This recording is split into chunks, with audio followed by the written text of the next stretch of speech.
our debate is focused on the UN in the Middle East, but particularly on the Israel-Arab conflict, Israel-Palestinian conflict.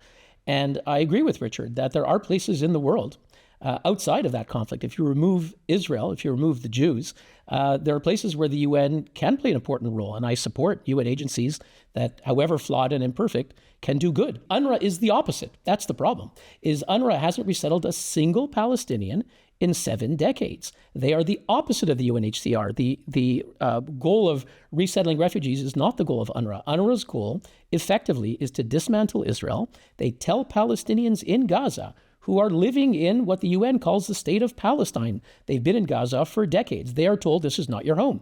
Your home is in Tel Aviv. Your home is in Haifa. And we shouldn't be surprised that thousands of them took part in the massacre of October 7th because they were told this is how you are supposed to act. I mean, there is no doubt that UNRWA has been infiltrated by Hamas.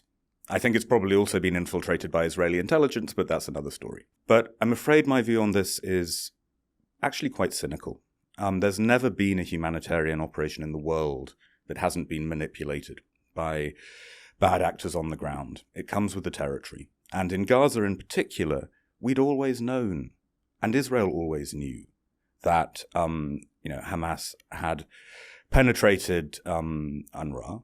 Although I would also say there are many very fine UNRWA officials who I think are actually deeply motivated by a desire to help the Palestinians. Why then did Israel continue to agree that UNRWA should operate in Gaza and the West Bank?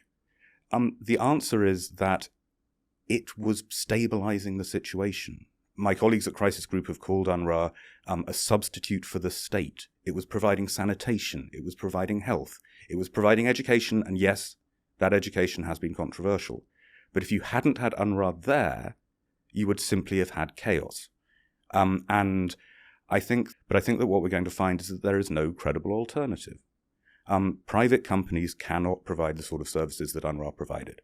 So there is a risk that we simply just allow the suffering of the Palestinians in Gaza and the West Bank to deepen because we're not going to provide them real aid.